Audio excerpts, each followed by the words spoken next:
दोस्तों, मैं Ankit sir, my YouTube channel Ankit class 23 में आप सभी का स्वागत है। दोस्तों, मैं एक टॉपिक लेकर आया हूं, प्रयोग के साथ प्रकाश का अपवर्तन। मैं आपको प्रयोग के साथ दिखाऊंगा कि प्रकाश का अपवर्तन क्या होता है। आप लोग वीडियो के लास्ट तक जरूर देखेंगे। अपने दोस्तों से जो हाई स्कूल और इंटर में छात्र छात्राएं हैं उनके पास शेयर करेंगे वीडियो को। उनके भी लाभ की चीज़ें हैं कि उनको बिना रटे याद होने वाला तरीका मैं यहाँ देने जा रहा हूँ। बिना रटे याद हो जाएगा। केवल आप वीडियो को लास्ट तक देखिएगा और ध्यान से देखिएगा। ठीक है दोस्तों, चलिए आते हैं पॉइंट पर और चैप्टर। टॉपिक दिया है प्रकाश का अपवर्तन। इंग्लिश में बोलते हैं रिफ्रैक्शन ऑफ लाइट। ठीक, रिफ्रैक्शन ऑफ लाइट।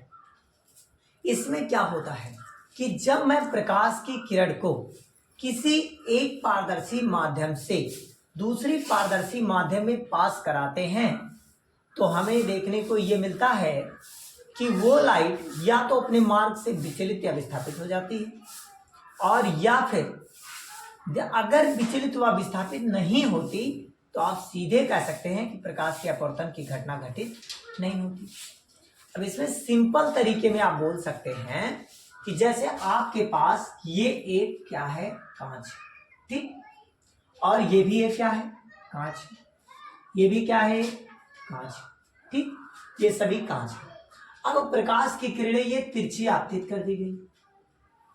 अब आपतित जब करेंगे इसको हम, तो ये कौन सी किरण है, आपतित किरण। देखिए, जो किरण आपतन बिंदु, जिस बिंदु पर गिरेगा उसे आपतन बिंदु कहते हैं, और जिस तल से टकराएगा इसको हम कहते हैं पृथककारी पृष्ठ।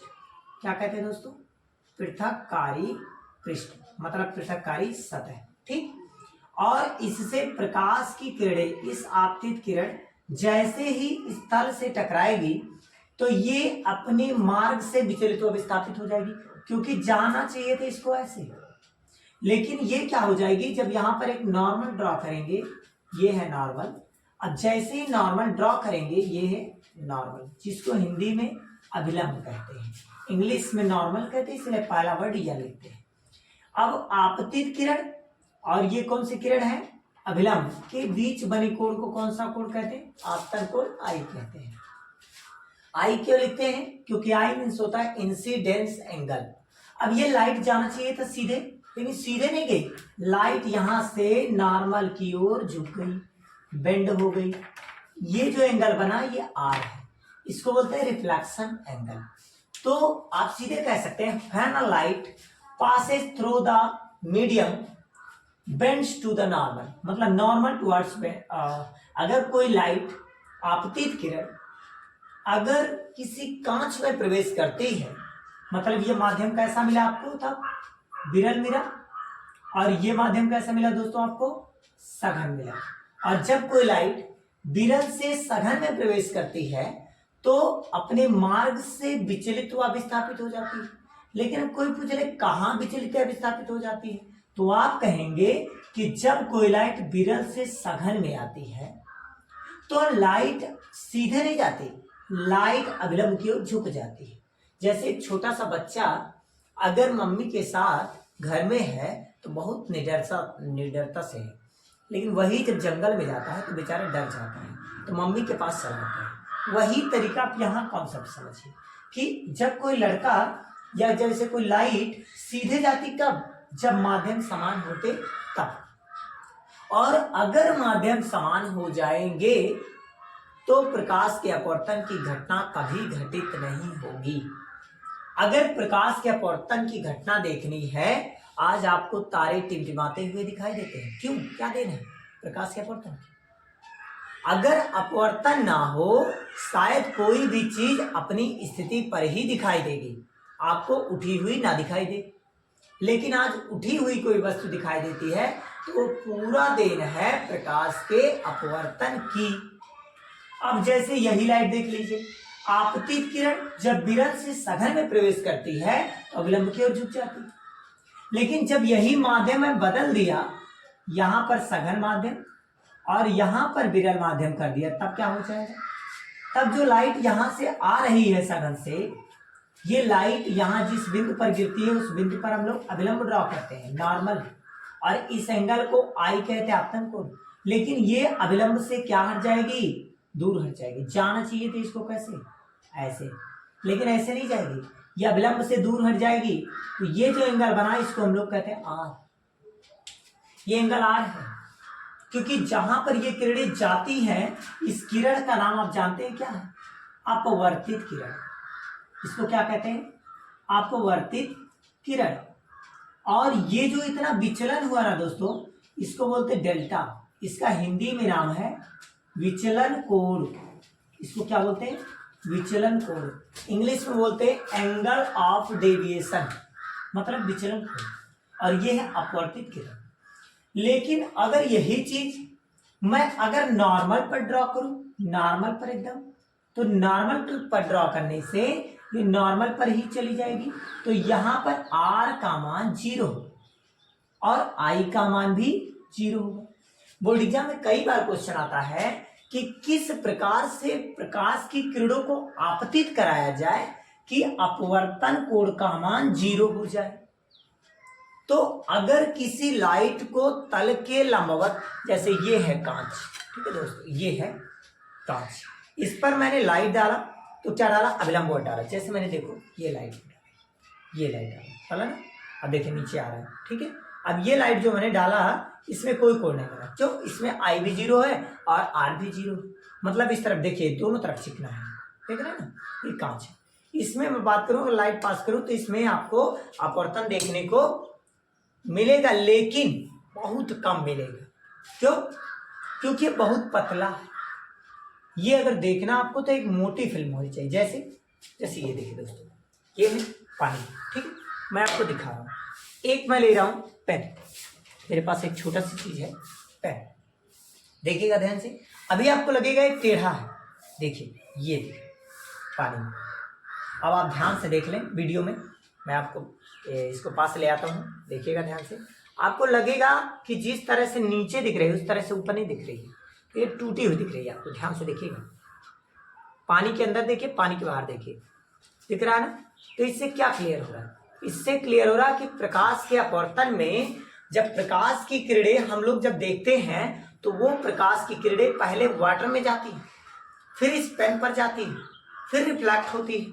तो यहाँ का जो माध्यम है, ये जो बाहर का माध्यम था ये विरल था, और ये जो इसके अंदर का माध्यम है वो सघन है, क्योंकि ये पानी है, पानी के पार्टिकल पास पास है, इसका प्रकाशिक घनत्व तो ज्यादा है, इसमें प्रकाश की चाल स्लो हो जाती है।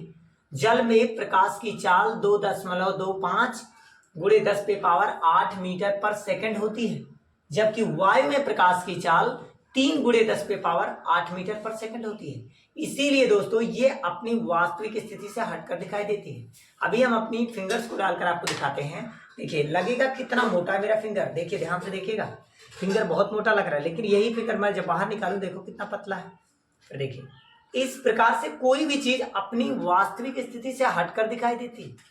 ये जितनी भी आप घटनाएं देख रहे हैं ये प्रकाश के अपवर्तन की देन है। यही मार्कर देख लीजिए, आप मार्कर दिखाते हैं आपको, देखिए वास्तविक स्थिति, नीचे की स्थिति देखिए और ऊपर की स्थिति देखिए, आपको कैसा दिख रहा है। आप कहेंगे नीचे की स्थिति काफी मोटी दिख रही है और ऊपर की स्थिति जो दिख रही है वो पतली दिख रही है। इससे क्या पता चलता है, ये है प्रकाश के अपवर्तन की घटना। तो इस प्रकार से कई प्रैक्टिकल आप देख सकते हैं, घर पे भी करते, ठीक है। तो ये प्रकाश के अपवर्तन की कुछ उदाहरण हैं जो आपको मैंने दिखाया, ठीक है। तो आज तारे भी देखते हैं आप, टिमटिमाते हुए दिखाई देते हैं, तो वो भी किसकी देन है, लगता है कि वो तारे कहीं मोशन कर रहे हैं, मूव कर रहे हैं, लेकिन रियल में वो कहीं मूव नहीं करते। हमें जहां पर हम लोग रहते हैं ये वायुमंडल गर्म हो जाता है, ये सघन बन जाता है। तो आप जानते हैं विरल माध्यम क्या होता है, ऐसा माध्यम जहां प्रकाश की किरणें तेज हों और धूल धुएं कर दूर दूर हों और प्रकाशिक घनत्व कम हो, उसे हम कहते हैं विरल माध्यम।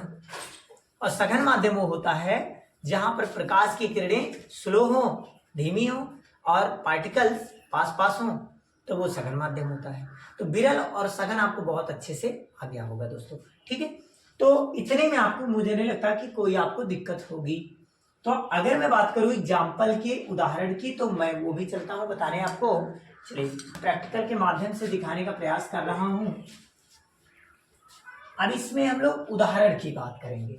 एग्जाम्पल क्या है? तो हम लोग जानते हैं पेंसिल का या पेन का, कुछ भी आप लिख सकते हैं, आपकी जो इच्छा हो। पेंसिल का लिख दीजिए या पेन का है लिख दीजिए। पेन का जल में, पेन को जल में डुबोने पर टेढ़ा दिखाई देना, टेढ़ा दिखाई देना। ठीक। दूसरा उदाहरण मैं आपको बताऊं, तारों का टिमटिमाना, तारों का टिमटिमाना, टिमटिमाना। ये तारों का भी टिमटिमाना क्या है? वायुमंडलीय अपवर्तन है, लेकिन है तो अपवर्तन ही ना। अगली चीज अब बात करेंगे, कभी कभी क्वेश्चन बनता है कि ये टिमटिमाते क्यों हैं? अगर टिमटिमाते हैं तो क्यों टिमटिमाते हैं? क्योंकि इसमें यहां का माध्यम गर्म और ऊपर का माध्यम विरल हो जाता है। यहाँ का गर्म हो जाए सघन हो जाता है। वहां आप देखिए घरों में रोशनदान ही लगाते, क्यों लगाते हैं? इसीलिए सेम कंडीशन, क्योंकि जो गर्म गैसें हैं वो ऊपर उठ जाए और उस रोशनदान के द्वारा बाहर चली जाए। वही सेम कंडीशन यहाँ अप्लाई होता है कि नीचे का माहौल गर्म हो जाता है तो ये सघन बन जाता है, ऊपर विरल रहता है। अब विरल से सघन आता है तो अवलंब की ओर झुक जाता है। तो हमें लगता है वो यहाँ है, वहां जैसे जैसे माध्यम चेंज होता है वैसे वैसे वो अपनी वास्तविक स्थिति से हटकर दिखाई देती है। अगली चीज अगर मैं बात करूं, इसमें एग्जाम्पल के क्वेश्चन में एक और आता है रंग पर। रंग पर जब चर्चा हुई थी तो रंग में आपको जो दिखता है उसको हम लोग कहते हैं दृश्य प्रकाश। क्या कहते हैं? दृश्य प्रकाश। इंग्लिश में बोलते हैं इसको विजिबल लाइट, विजिबल लाइट, दृश्य प्रकाश। ठीक है। दृश्य प्रकाश कितने हैं? विबग्योर है, VIBGYOR, इसको कहते हैं विबग्योर। V मीन्स होता है वायलेट मतलब बैगनी, I means indigo, indigo means आसमानी, B means blue, blue means नीला, G means green, green means हरा, Y means yellow, yellow means पीला, O means orange, orange means संतरा नहीं नारंगी, R means red, red means लाल। ठीक है। सबसे अधिक अगर अपवर्तनांक की बात करें तो सबसे अधिक अपवर्तनांक इसका होता है, जिस तरफ जा रहा है। तो सबसे अधिक अपवर्तनांक इसमें किसको मिला? बैगनी का। आपसे क्वेश्चन बन जाता है किस रंग का अपवर्तनांक अधिकतम होता है? तो बैगनी रंग का अपवर्तनांक अधिकतम। किस रंग का अपवर्तनांक न्यूनतम होता है? तो R means red, red means लाल, इसका अपवर्तनांक न्यूनतम होता है। लाल रंग का अपवर्तनांक सबसे कम और बैगनी रंग का अपवर्तनांक सबसे अधिक होता है। किसमें? दृश्य प्रकाश। लेकिन अगर दृश्य प्रकाश की चर्चा ना की जाए तभी आप उसमें बताएंगे, रेडियो वेव में और गामा किरणों में बताएंगे। ठीक है ना। लेकिन वो आपसे पूछा नहीं जाता। आपसे हाई स्कूल और इंटर में बस यहीं तक ऐसे क्वेश्चन बनते हैं नॉर्मली। तो विबग्योर मतलब बैगनी। इंडिगो, अगर आपसे कह दिया जाए किसका अपवर्तनांक अधिकतम है और बैगनी ना दिया जाए, आसमानी दे दिया जाए तो इंडिगो मार देंगे आसमानी। आसमानी ना दिया रहेगा तो ब्लू मारिए, ब्लू ना मिलेगा तो ग्रीन मारिए, ग्रीन नहीं मिलेगा तो येलो मारिएगा, येलो नहीं मिलेगा तो ऑरेंज, और बाकी तो लास्ट तो बचेगा रेड। क्लियर है? तो ये बनेंगे कुछ आपके ऑब्जेक्टिव इस 2024 में क्वेश्चन। ठीक है। तो और आगे बढ़ते हैं हम लोग। अब अपवर्तन के नियम जानेंगे क्या होता है। आप लोग इसका स्क्रीनशॉट ले लीजिए।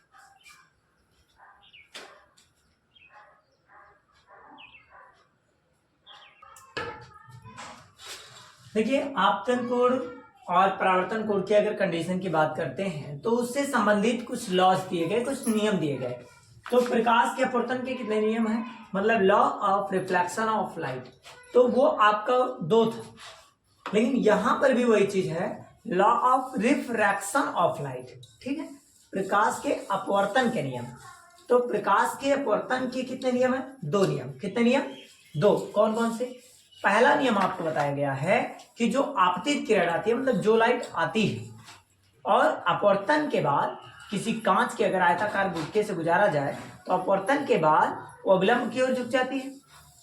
लेकिन अगर वही सघन से विरल में ले जाया जाता था तो अविलंब से दूर हट जाती थी। तो इन दोनों केसेस में एक चीज क्लियर था, एक कॉमन पॉइंट है और उन्हीं कॉमन पॉइंट को नियम बता दिया गया। जैसे आप कोई कार्य करते हैं और 10 लोग करते हैं, 10 तरीके से करते हैं, लेकिन उसमें कुछ ऐसा पॉइंट होगा जो सब में कॉमन होगा और वो कॉमन पॉइंट को लॉज बना दिया जाता है। जैसे किसी के अकॉर्डिंग ये कर दिया गया कि ये रूल सत्य है, इसी को सब लोग पालन कर रहे हैं, तो वही लॉज है। वैसे यहां पर प्रकाश के अपवर्तन के 2 नियम बनाए गए। पहला नियम क्या है, चलिए फिगर के माध्यम से आपको समझाते हैं। जैसे देखिए, ये जो है इसको हम पृथक्कारी पृष्ठ कहते हैं। यहां से मैंने प्रकाश की किरणों को आपतित कराया। ये कौन सी किरण है, आपतित किरण। जिस बिंदु पर गिरेगा उसे क्या कहते हैं, अपतन बिंदु, इंसिडेंट पॉइंट। और इस पर मैं नॉर्मल ड्रा करूंगा तो ये है नॉर्मल, इसको मैं यन कहता हूं। इंग्लिश में नॉर्मल, हिंदी में अभिलंब। ये क्या होता है, अभिलंब की ओर झुक जाता है ऐसे। अब ये जो किरण आई है इसको आपतन कोण आई और इस किरण को अपवर्तन कोण आर कहते हैं। आई क्यों कहते हैं, क्योंकि आई मीन्स होता है इंसिडेंस एंगल, आर मीन्स होता है रिफ्लेक्शन एंगल। इसको रिफ्लेक्टेड रे और इसको रिफ्लेक्शन एंगल, इसको इंसिडेंट रे, इसको इंसिडेंस एंगल, इसको इंसिडेंट पॉइंट, इसको रिफ्रैक्टिव प्लेन। तो हम लोग हिंदी बोले तो पृथक्कारी पृष्ठ, जो ये विभेद बताता है कि ये माध्यम विरल है और ये माध्यम सघन है। ये कौन बताता है, यही चीज बताता है पृथक्कारी पृष्ठ। तो अगर आपसे कोई पूछता है तो आप क्या कहेंगे, आपतित किरण और अपवर्तित किरण तथा आपतन बिंदु पर क्या, अभिलंब, तीनों एक ही तल में होते हैं। अगर इंग्लिश में बोले तो कैसे बोलेंगे, incident ray, incident ray comma reflected ray and lie, incident point lie in the same plane, normal lie in the same plane. मतलब कि incident ray, reflected ray and incident पे पॉइंट नॉर्मल, तीनों एक ही पॉइंट पर लाई करते हैं। Clear, मतलब एक ही बिंदु पर मिलते हैं, सीधी भाषा में। अब दूसरी लॉज क्या बनाएगी, ये देखा गया कि अगर मैं एक रंग, 2 माध्यम है और एक रंग को डाला जाए तो क्या होगा। अब 2 माध्यम, एक विरल एक सघन, लाइट को जब डाली गई तो देखा ये गया कि जो रेशियो मिला था, आई का मान, ये आई का मान और आर का मान, जब लगभग रेशियो निकाला गया एक माध्यम से दूसरे माध्यम के लाइट जाने पर, तो देखा गया कि लगभग वही वैल्यू बार बार आती, चाहे वो लाल रंग के लिए करें या फिर पीले रंग के लिए करें, हरे रंग के लिए करें, नीले रंग के लिए करें, सबके लिए इसकी वैल्यू सेम आती थी। तो इसीलिए उसको नियतांक कह दिया गया कि पहले माध्यम से दूसरे माध्यम, अब कैसे लिखेंगे, पहले माध्यम से दूसरे माध्यम का अपवर्तनांक। तो इसको कैसे लिखना चाहिए, इसका पहले कौन है, आई, तो क्या लिखेंगे, साइन आई, और बटे में दूसरा माध्यम क्या है, आर, तो क्या लिखेंगे, साइन आर। अब साइन आई बटे साइन आर का जो मान आया, ये वैल्यू कांस्टेंट आ गई, तो इसको इन्होंने क्या लिख दिया, कांस्टेंट। कांस्टेंट को हिंदी में कहते हैं नियतांक। अब ये जो 1n2 लिखा है, ये क्या होता है, इसको हम लिख सकते हैं, जो बाद में है वो ऊपर लिख सकते हैं और जो पहले है उसको नीचे लिख सकते हैं। तो 1n2 को हम ऐसे भी लिख सकते हैं, n2 बटा n1। ठीक है, मतलब दूसरे माध्यम का अपवर्तनांक फिर पहले माध्यम का अपवर्तनांक। अगर डिवाइड कर दें तो हमें पहले से दूसरे का अपवर्तनांक आसानी से पता चल जाए। ठीक है, अब ये मान इसीलिए हिंदी में स्नेल ने इस बात को बताया था। कैसे बताया कि किन्हीं 2 माध्यमों के लिए एक निश्चित रंग की साइन ज्या, मतलब साइन आई, और अपवर्तन कोण की साइन ज्या, साइन आर का जो अनुपात होगा वो एक नियतांक होगा, मतलब इसकी वैल्यू बार बार चेंज नहीं होगी। ठीक है, ये अब इसमें कुछ न्यूमेरिकल सिखाए गए, चलिए हम आपको सिखाते हैं कैसे आते हैं न्यूमेरिकल। इस पर स्क्रीनशॉट ले लिया करिए आप लोग। ठीक है, चलिए न्यूमेरिकल आते हैं, कैसे आते हैं इस पर क्वेश्चन। यूपी बोर्ड 2023 में आने वाले प्रश्न किस प्रकार से मिलेंगे, 23-24 दोनों में। ठीक है, जैसे क्वेश्चन आ गया पेपर में ऐसे और लाइट हो गई ऐसे, ये दे दिया गया 120 डिग्री, ये दे दिया गया 135 डिग्री, और ये दे दिया जाएगा माध्यम फर्स्ट, ये दे दिया जाएगा माध्यम सेकंड पूछा जाएगा क्वेश्चन में कि बताइए अपवर्तनांक क्या होगा।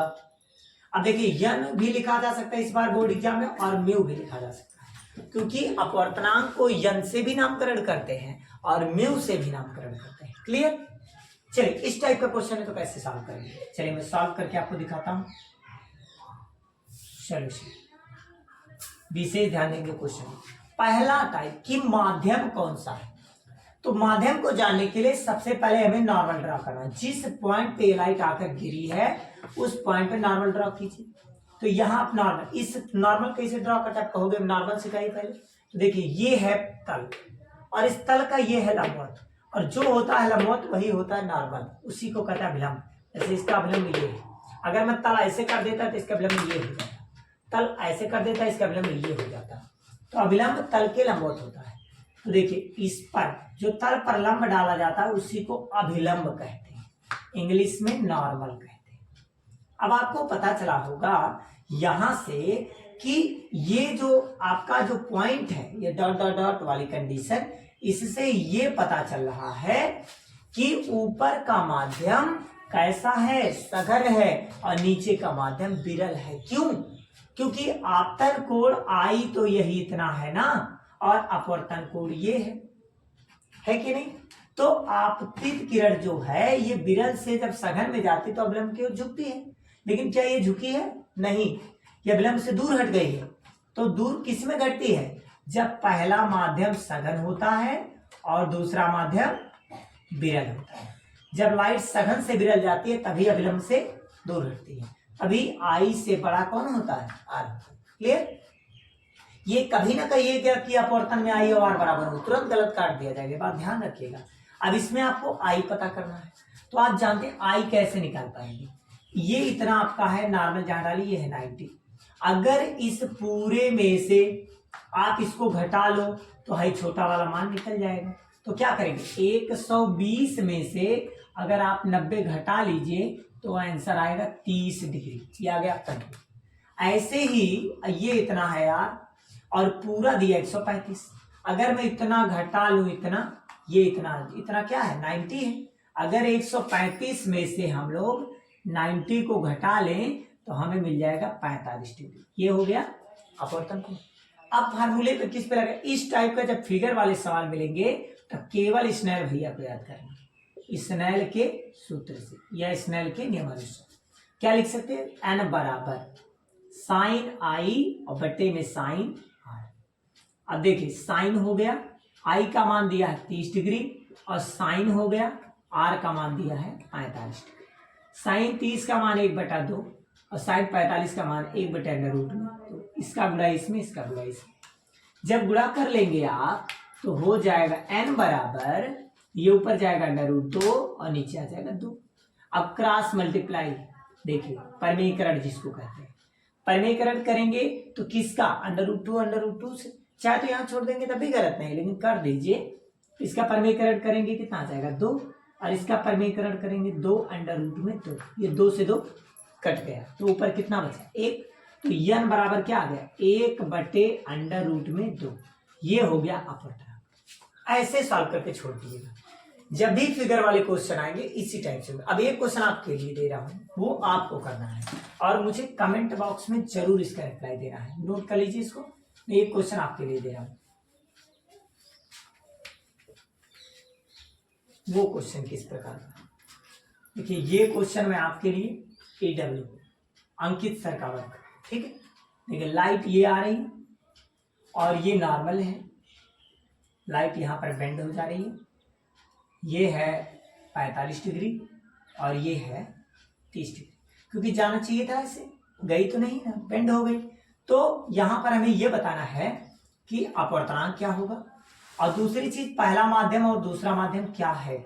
ये आपके लिए क्वेश्चन है, AW मतलब अंकित सर का वर्क, ठीक। आप एक करके हमको दिखाइएगा। अब मैं आपको न्यूमेरिकल सिखाने जा रहा हूँ, कॉन्सेप्ट वाला। चलिए ध्यान दीजिएगा, नोट पॉइंट डाल दीजिएगा। नोट की चीजें हैं ये, जो कंपटीशन में या फिर आपके एग्जाम में भी सपोर्ट करेगा। जैसे जो अपवर्तनांक होता है ना, वो पहली चीज कि जो अपवर्तनांक जो चीजें होती हैं ये क्या है, ये डिपेंड करती है किस पर, वेलोसिटी पर। एन डिपेंड करती है किस पे, तरंगदैर्घ्य पर। ये इन चीजों पर डिपेंड करती है। अब आप समझेंगे इससे क्या, देखिए जब कोई लाइट, आप कभी सोचे होंगे, विचार किए होंगे कि जब लाइट एक मीडियम से दूसरे मीडियम में जाती है तो अभिलंब की ओर झुक जाती है। लेकिन क्यों झुक जाती है? यही लाइट अगर सघन से विरल में आते अभिलंब से दूर हट जाती है तो फिर क्यों हट जाती है? इसका रीजन होगा, इसमें क्या रीजन है कि ऐसी घटनाएं आपको देखने को मिलती हैं। तो इसमें क्या क्या रीजन है वो मैं आपको बताने चलता हूं कि जब भी ऐसी कंडीशन मिलेगी, इसका मतलब ये होता है कि इस चीज में, मतलब प्रकाश में, प्रकाश के वेग कहिए या फिर आप चाल भी बोल सकते हैं, या फिर आप बोल सकते हैं क्या, अगला तरंगदैर्घ्य भी बोल सकते हैं, ठीक है, और भी बोल सकते हैं, तरंगदैर्घ्य भी कह सकते हैं, तीव्रता भी कह सकते हैं, आयाम भी कह सकते हैं, ठीक है। ये जो आपको इतनी चीजें दिख रही हैं ये सब बदल जाती हैं। कब? जब कोई लाइट एक मीडियम से दूसरे मीडियम में आती है तब, क्योंकि वेग जानते हैं इक्वल होगी तो अपवर्तन होगा ही नहीं।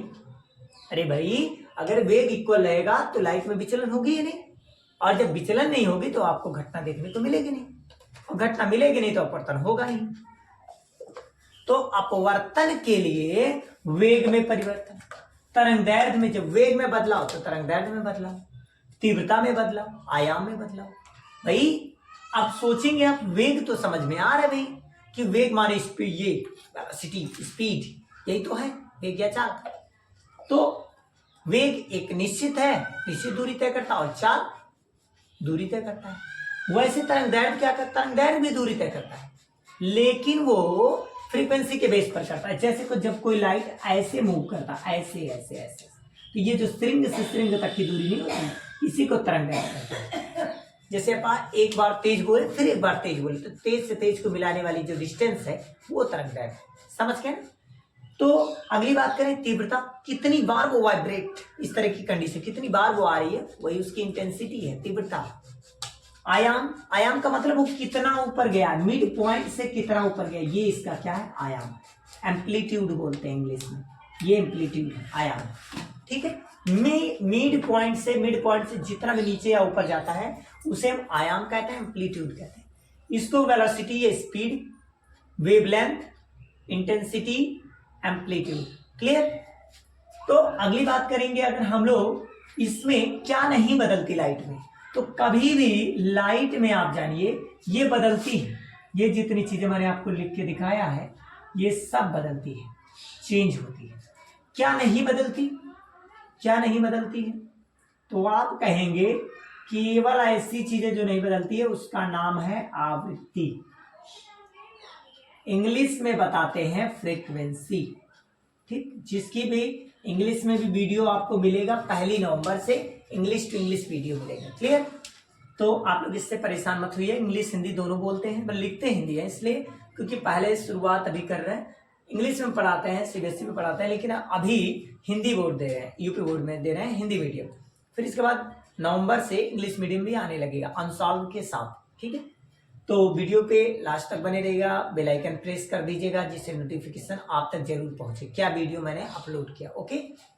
चलिए ध्यान दें, तो क्या लाइट में नहीं बदलती एक मीडियम से दूसरे मीडियम में आने पर? तो वेग चेंज होती है, तरंगदैर्घ्य चेंज होती है, तीव्रता चेंज होती है, आयाम चेंज होती है, जिसकी वजह से लाइट कभी अपने पाथ पर दोबारा नहीं चलती, वो बेंड हो जाती है, ठीक। और क्या नहीं बदलती है? तो आवृत्ति एक ऐसी चीज है जो नहीं बदलती, एक माध्यम से दूसरे माध्यम में जाने पर आवृत्ति नहीं बदलती, जो है वही रहेगी, ठीक। क्लियर हो गया सबका? अच्छा, हम लोग बात करें तो वही चीज मैंने लिख दिया है कि अपवर्तनांक किसी का अगर ज्यादा है तो उसकी वेलोसिटी कम होगी। भी अगर किसी की अपवर्तनांक ज्यादा है तो उसकी वेलोसिटी कम होगी और तरंगदैर्घ्य भी कम होगा। जैसे जितनी तेज वायु में प्रकाश की किरण होती है उतनी तेज जल में नहीं होती, क्योंकि जल एक सघन माध्यम है और इसमें पार्टिकल्स पास पास होते हैं, तो लाइट की जो स्पीड है वो स्लो हो जाती है, क्योंकि माध्यम चेंज हो जाता है। उसी प्रकार से कि अगर मैं कहूं अपवर्तनांक चेंज करते हैं तो वेलोसिटी और तरंगदैर्घ्य भी चेंज हो जाता है। लेकिन जिसका अपवर्तनांक अधिकतम होता है वो सबसे अधिक चमकता है। जैसे हीरा देख लीजिए, हीरे का अपवर्तनांक 2.42 होता है। हीरे की बात करें, हीरे तो हीरे का अपवर्तनांक कितना होता है? 2.42 होता है। ये जितना सबसे ज्यादा अपवर्तनांक किसी का है, सबसे ज्यादा चमकता है। कांच का देख लीजिए, कांच का कितना होता है अपवर्तनांक? 1.5 होता है। कांच उससे कम चमकता है। आप जल देख लीजिए, जल इससे भी कम अपवर्तनांक होता है, 1.33। अब सोचिए ये और भी कम चमकता है। आप देख लीजिए वायु का अपवर्तनांक आप जानते हैं 1.0001 होता है। तो बताइए, एक मान के चलें इसको, तो जी वायु का अपवर्तनांक सबसे कम अपवर्तनांक किसका देखने को मिलेगा? वायु का। इसीलिए वायु बहुत कम चमकता है। जब पार्टिकल्स बहुत ज्यादा पास पास पड़ जाते हैं तभी ज्यादा दिखता है। जैसे मुखी से लाइट आती है तो टिंडल इफेक्ट देखने को मिलता है, वो सब में चाहे देखने को मिलता है जब लाइट एक साथ एकत्र होकर आती है, कन्वर्ज होकर लाइट आती है तब। लेकिन इस तरह केसेस में सबसे कम इसका है, इसीलिए सबसे कम चमकता है। उससे ज्यादा इसका तो उससे ज्यादा चमकता है, उससे ज्यादा ये तो उससे ज्यादा चमकता है, उससे ज्यादा ये तो उससे ज्यादा चमकता है। ठीक है, तो चमकीला और किसकी आवृत्ति कम, तरंगदैर्घ्य क्या, सब कुछ जान गए ना। चलिए इसको रफ करते हैं, इसको क्वेश्चन सिखाते हैं आपको। क्वेश्चन कैसे आते हैं, चलिए ध्यान से ऐसे अच्छे से वीडियो पे बने रहिएगा। बोरिंग होगा स्टॉप करके थोड़ा खा पी लीजिएगा। और यहाँ पर अगर हम लोग देखें, ये अगर बढ़ेगा तो ये घटेगा। इसको पढ़ते हैं जब बटे में कोई चीज आ जाए तो उसको पढ़ते हैं व्युत्क्रमानुपाती, इंग्लिश में बोलते हैं reciprocal, n reciprocal v. Paper में, बोर्ड एग्जाम के पेपर में आपको यन के प्लेस पर म्यू भी दिया जा सकता है। म्यू भी अपवर्तनांक है, ठीक है, कंफ्यूज मत होइएगा। तो अगर वेलोसिटी इंक्रीज होती है तो रिफ्रैक्टिव इंडेक्स डिक्रीज होती है, ठीक है। इसको इंग्लिश में बोलते हैं रिफ्रैक्टिव इंडेक्स। क्या बोलते हैं? Refractive index. और हिंदी में बोलते हैं अपवर्तनांक। क्या बोलते हैं? बोलते हैं निरपेक्ष अपवर्तनांक, लेकिन अपवर्तनांक समझिए, ठीक है। अब ये क्या हुआ कि अगर मैं n1/n2 कर दूं तो ये उसका उल्टा है, ये बढ़ेगा तो ये घटेगा। इसका मतलब अगर यहाँ n1 है तो यहाँ पर v2 होगा, और यहाँ अगर n2 है तो यहाँ v1 होगा। बात समझ में आ गई कि नहीं? और अगर इसका मैं अपवर्तनांक कह दूं n1/n2 और लैम्डा का पूछूं तो ये भी वैसे होगा, λ2 और बटे में होगा λ1। देखिए दो सूत्र भी निकल के आ गए। जैसे मैं क्वेश्चन दे दिया आपको, क्वेश्चन दे दूं, किन्हीं दो माध्यमों का अपवर्तनांक 2:3 है, तो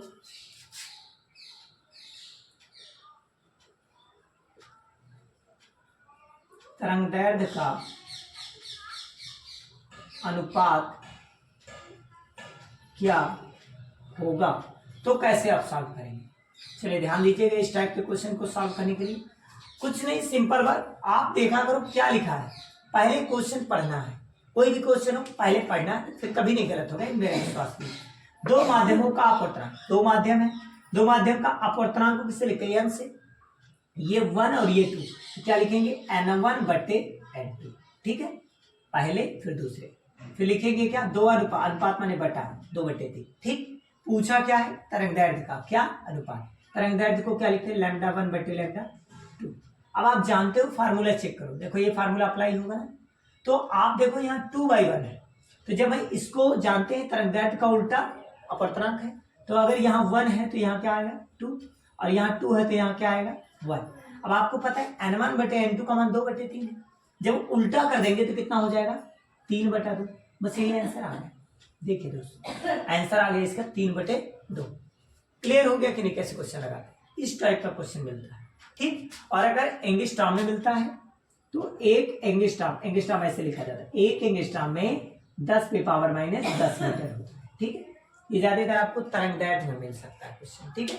चलिए और आगे बढ़ते हैं। अब आपको ट्रिक सिखाते हैं कैसे बनाते क्वेश्चन। जैसे क्वेश्चन आ गया नोट पॉइंट, अब नोट में लिखिएगा। जैसे आ गया वायु के सापेक्ष, वायु के सापेक्ष आ गया क्वेश्चन कांच का अपवर्तनांक, तो आप कैसे लिखेंगे? तो सापेक्ष पहले, अब इसको लिखते किसे? Air with respect to glass, refractive index air with respect to glass, तो कैसे लिखते हैं इसको समझिए।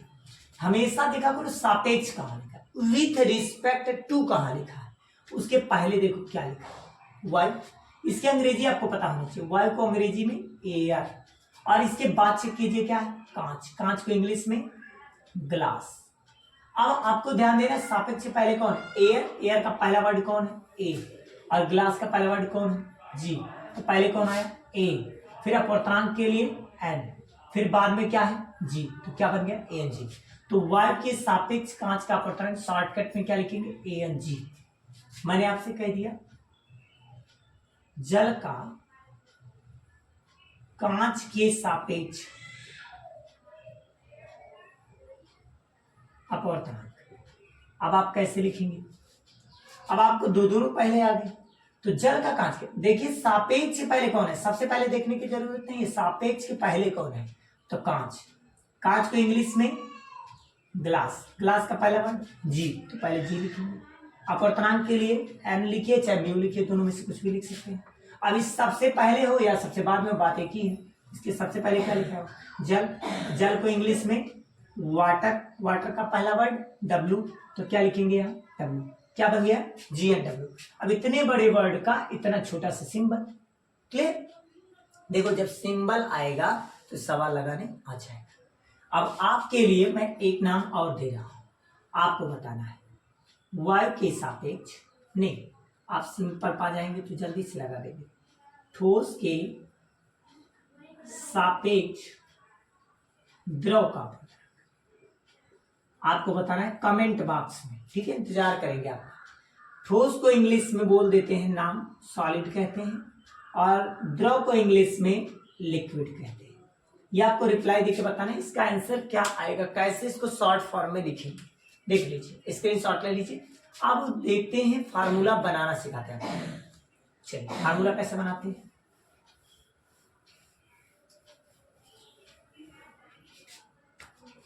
चलिए ध्यान दीजिएगा। फार्मूला हमें बनाना है अगर, तो सबसे पहले हम लोग एक कंडीशन जानते हैं, प्रकाश की उत्क्रमणीयता का, प्रकाश की उत्क्रमणीयता का, उत्क्रमणीयता कब होगी? जैसे लाइट किसी कांच के एक आयताकार गुटके से अगर पास कराई जाए, इसका नाम पी क्यू आर और एस देते हैं। लाइट को हम यहाँ से पास करवाते हैं, तो ये लाइट जिस बिंदु पर गिरती है उस पर अभिलंब ड्रॉ करते हैं, ये अभिलंब हो गया, ये आपका कोणाई है, यहाँ से अभिलंब की ओर लाइट झुक जाती है, ये अपवर्तन कोण आर है। अब यहाँ से अगर कुछ, जब लाइट यहाँ से चलती है तो ये अभिलंब से, ये सघन है और ये विरल है, तो अभिलंब से दूर हट जाएगी, ठीक है। तो हम लोग को देखने को क्या मिला, अगर मैं इसको पीछे की ओर बढ़ा दूं इस तरह से, इनके बीच की ये जो दूरी है, ये इसका नाम ए है, इसका नाम बी है। ये जो आपको ए बी दिख रही है ना, इसको हम लोग कहते हैं पार्श्विक विस्थापन, लेटरल डिस्प्लेसमेंट, ठीक है। कोई पूछे पार्श्विक विस्थापन क्या है, तो आपतित किरण और ये जो बाहर निकलती किरण ना, इसको बोलते हैं निर्गत किरण। आपतित किरण और निर्गत किरण के बीच का जो समांतर या लंबवत जो रेखा होती है, उसे हम लोग पार्श्विक विस्थापन कहते हैं, लेटरल डिस्प्लेसमेंट बोलते हैं, ठीक है। तो आपतित किरण को आगे की ओर और निर्गत किरण को, दोनों को आगे बढ़ाने पर एक दूसरे के समांतर मिले, लेकिन इनके बीच की जो लंबवत दूरी है उसे पार्श्विक विस्थापन कहते हैं, लेटरल डिस्प्लेसमेंट कहते हैं, ओके। और ये जो बाहर लाइट निकलती है इसको बोलते हैं निर्गत किरण। यहाँ पर अगर अभिलंब ड्रॉ करें तो ये कोण इमर्जेंट रे कहलाता है, शॉर्ट फॉर्म में ई लिखा जाता है, ठीक है। तो अगर यहाँ पर कहीं पर हम दर्पण लगा दें, वापस लाइट लौट जाए, तब क्या होगा? देखिए, अगर ये पहला माध्यम है और ये वाला दूसरा माध्यम, अगर लाइट क्या है, प्रकाश, एक माध्यम से दूसरे माध्यम में जा रही है, एक माध्यम से कहाँ जा रही है, एक माध्यम से दूसरे माध्यम में जा रही है, जा रही है, या फिर लिख सकते हैं आप प्रवेश कर रही है। ये थोड़ा बुक की लैंग्वेज में हो जाएगा। तो आप कहेंगे सर एकदम देहाती हो गए क्या? तो चलिए समझिएगा। इसको अगर ऐसे कहा जाए तो क्या करें, पहले कौन सा एंगल आया, पहले आप जानते पहले से दूसरे में गए, तो यहाँ लिखेंगे 1, फिर किस में गए, दूसरे में, तो 1 and 2। अब इसको कैसे लिखेंगे, साइन, पहले कौन आया आई, तो आई लिखेंगे, बाद में कौन आया आर, तो साइन आर लिखेंगे। ठीक है, ये बन गया इक्वेशन फर्स्ट। फिर अगर हम दूसरे से कहाँ जाए, पहले में जाए, दूसरे से पहले में जाने पर तो क्या बनेगा, तो देखिए तब यहाँ 2 लिखेंगे, यहाँ 1, यहाँ क्या लिखेंगे, अब नीचे से अगर ऊपर जाते हैं तो पहले आर आएगा, तो क्या लिखेंगे साइन आर, और फिर कौन आ रहा है आई, तो क्या लिखेंगे साइन आई। इसको बना लीजिए क्वेश्चन नंबर सेकंड। अब चलते हैं, मैं फिगर को रफ कर देता हूं क्योंकि जगह नहीं है, ठीक है ना। अब यहाँ आप नोट करते रहिएगा, ठीक है। अब देखिए इन दोनों समीकरण का लेफ्ट में गुणा, राइट का राइट में गुणा करने जा रहे हैं। समीकरण 1 और 2 में क्या करने पर गुणा करने, तो गुणा करेंगे तो क्या होगा 1 and 2 इंटू में 2 and 1 is equal to sine i बटे साइन आर, और साइन आर बटे sine i. Sine i cancel, sine r से साइन आर कैंसिल, आ गया 1 and 2 इंटू में 2 and 1 इज इक्वल टू 1, ये आ गया। अगर मैं एक को रोक लूं, किसी को भी 1 and 2 को रोकूं, तो ये चला जाएगा नीचे 1/2 and 1। अब ये जो 2 है, अगर फर्स्ट मीडियम एयर हो और सेकंड मीडियम ग्लास हो तो क्या होगा, तो फर्स्ट के प्लेस पर एयर और सेकंड के प्लेस पे ग्लास, और यहाँ सेकंड के प्लेस पे ग्लास, फर्स्ट के प्लेस पर एयर, ऐसे फार्मूला निगमन होगी। अगर ये 3 माध्यम होता तब क्या करते, तब हम लिखते 1 and 2 और 2 and 3 और 3 and 1 इज इक्वल टू 1। अगर मैं इसमें 2 and 3 को रोक लूं तो आपको पता है दोनों नीचे जाएंगे, 1 and 2 और इंटू में 3 and 1। अब 1 and 2 जो 3 and 1 है, इसको मैं इसको और इसको मैं कैसे लिख सकता हूँ, तो आप कहेंगे इसका उल्टा है ना, ये ए एन जी को जब जी एन ए लिखा जा सकता है तो जी एन ए को 1/ANJ लिखा जा सकता है, वैसे 3 and 1 को 1 and 3 लिखा जा सकता है।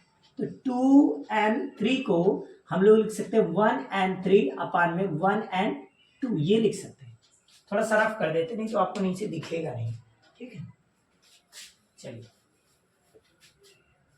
वहां से देखिएगा, फर्स्ट मीडियम आपको मैंने बताया एयर है, दूसरा ग्लास है, तीसरा मान लीजिए वाटर है, ठीक है। चलिए पुट कर लीजिए, तो क्या होगा सेकंड मीडियम हो जाएगा ग्लास, और थर्ड मीडियम है वाटर। फर्स्ट मीडियम है एयर और थर्ड मीडियम है वाटर, और फर्स्ट मीडियम है एयर और सेकंड मीडियम है ग्लास। ये फार्मूला देखिए बन गया। तो बाद वाला ऊपर और पहले वाला नीचे, आगे यहाँ भी है तो यहाँ भी है, कोई दिक्कत नहीं है। अब आपको मैं फार्मूला बनाना सिखाता हूँ। जैसे क्वेश्चन आ गया, पेपर में आ गया, हमें बताइए यस यन यल, अब आपको दे दिया यल एन एस, तो आप समझिए अगर यल यन यस दे दिया, अब यल एन एस का मतलब ठोस के सापेक्ष द्रव का अपवर्तन, ये है द्रव के सापेक्ष ठोस का अपवर्तन। कैसे पता चला, क्योंकि L means liquid, S means solid, तो लिक्विड माने द्रव, सॉलिड माने ठोस, मतलब द्रव के सापेक्ष ठोस का अपवर्तन और ठोस के सापेक्ष द्रव का अपवर्तन, एक दूसरे का अपोजिट। लेकिन अगर मैं कह दूं WNG, बताइए क्या होगा WNG का मतलब, W means water, water means जल, G means glass, glass means कांच, मतलब जल का कांच के सापेक्ष अपवर्तन। तो कैसे बनाएंगे, ट्रिक से बना लीजिए। जो बाद में लिखा है जैसे NG, तो इसको ऊपर लिख दीजिए, और जो पहले लिखा है उसको नीचे लिख दीजिए।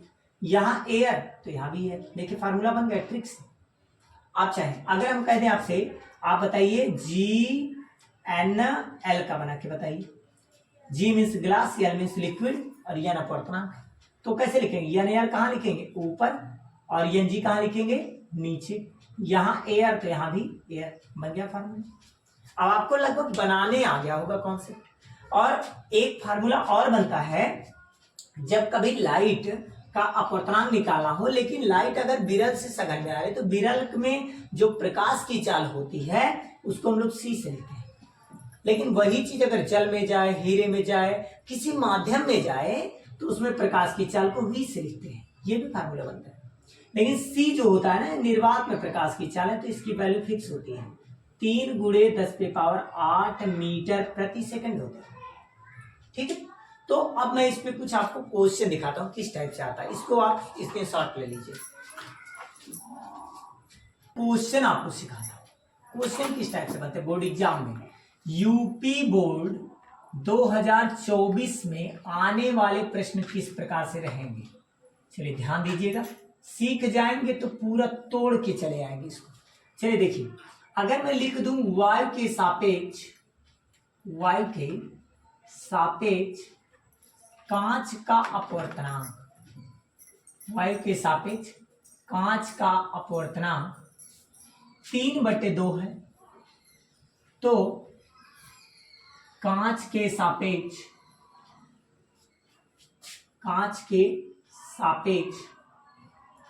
अपवर्तनांक क्या होगा। इस टाइप का क्वेश्चन आ गया तो आप कैसे सॉल्व करेंगे, ध्यान दीजिएगा। आपको पहले ध्यान देना क्या गिवन है, अपवर्तनांक के पहले क्या दिया है, वायु से कहां जा रहा है, कांच में। तो वायु से अगर कोई लाइट कांच में जाती है तो सापेक्ष के पहले चेक करो क्या दिया है, वायु, तो एयर है तो ए लिखेंगे। सापेक्ष के बाद कहां से गया, कांच में, तो क्या लिखेंगे, एयर किस में गया, जी में। कितनी वैल्यू, जो पहले दिया वो पहले दिया होगा, मान कितना दिया, 3/2। फिर क्या कहा, कांच के सापेक्ष, सापेक्ष से पहले कौन मिला, कांच, कांच का इंग्लिश में ग्लास, और फिर किस में जा रहा है, कांच के सापेक्ष वायु का अपवर्तनांक, यहां पर मैंने लिखने भूल गया, वायु का अपवर्तनांक, ठीक, वायु का अपवर्तनांक तो जीएन बराबर क्वेश्चन। अब ध्यान दीजिए, एएनजी दिया, जीएन ने पूछा तो क्या करेंगे आप सोचेंगे जस्ट चेक करिए कि क्या एक दूसरे का अपोजिट है, जी यहाँ, ए यहाँ अपोजिट है, फट से बिना कुछ सोचे समझे इसी का बटे करना, 1/, और यही चीज पलट के लिख देना, ANG। क्लियर दोस्तों, 1 हो जाएगा, ANG का मान आपको दिया गया 3/2, ये उल्टा हो जाएगा तो क्या हो जाएगा, 2/3, यही आंसर हो जाएगा। अगर ऐसा क्वेश्चन आपको मिले पलट करके चेंज करके तो टेंशन मत लीजिए, फट से कर लीजिएगा, ठीक है। और भी क्वेश्चन सिखा, 2 क्वेश्चन वाले, तो इसको रफ कर देंगे, आप लोग लिखते रहा करो, सीखते रहा करो, ठीक है। बस चैनल शेयर और सब्सक्राइब करते रहा करो, बाकी मेरे हाथ में। चलिए देखिएगा, वायु के सापेक्ष जल तथा कांच का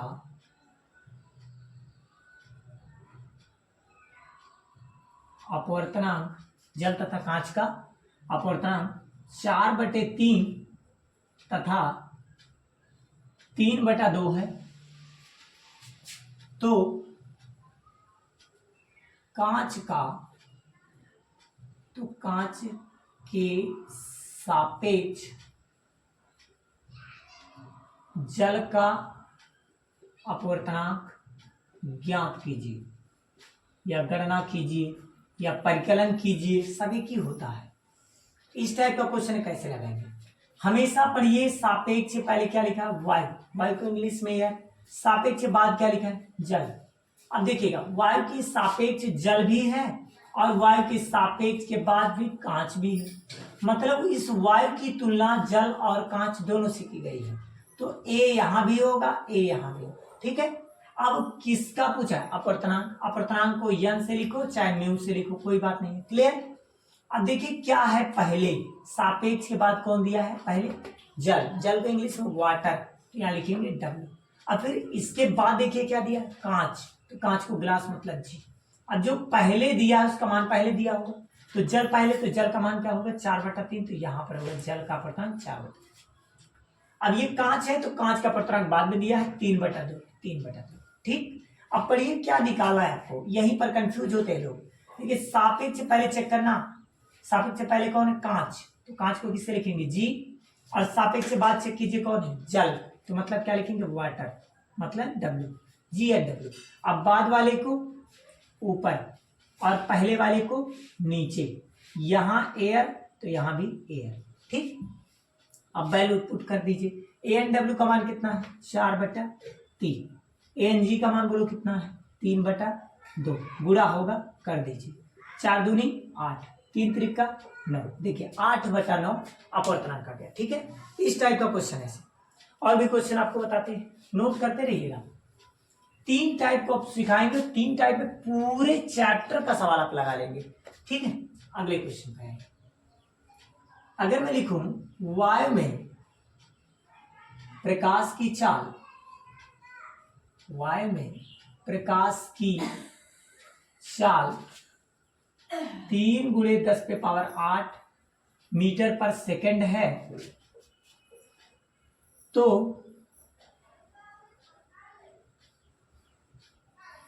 कांच का अपवर्तनांक, कांच का अपवर्तनांक 1.5 है। तो कांच में प्रकाश की चाल ज्ञात कीजिए।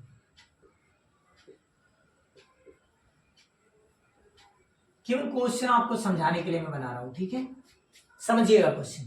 वायु कहा, वायु या निर्वात में प्रकाश की चाल अगर कही जाए, speed of light in vacuum कही जाए, तो समझ जाइए इसको हम रिप्रेजेंट करेंगे सी से।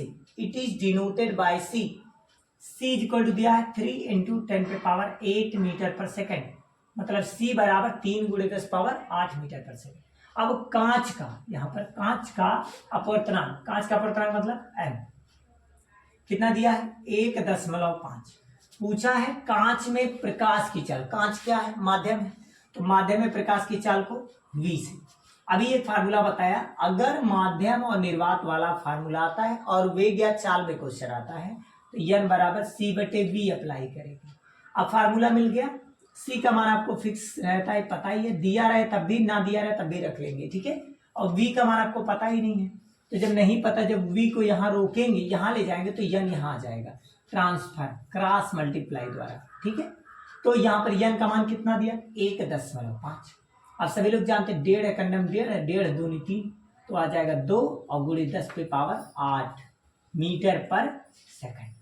तो अगर कोई पूछता कांच में प्रकाश की चाल क्या होगी, तो 2 × 10⁸ मीटर पर सेकंड होगी। ठीक है, इसी टाइप के एक क्वेश्चन आपको बोर्ड एग्जाम में मिलेगा। ठीक, फिक्स मान लीजिए। तो आप लोग इसी प्रकार से वीडियो में शेयर, लाइक, सब्सक्राइब, दोस्तों आप सभी लोगों का कर्तव्य है कि मेरा सहयोग करें। तो हम आपके लिए प्रत्येक वीडियो लाते रहेंगे और इससे भी अच्छा कंटेंट आपको देंगे। ठीक है।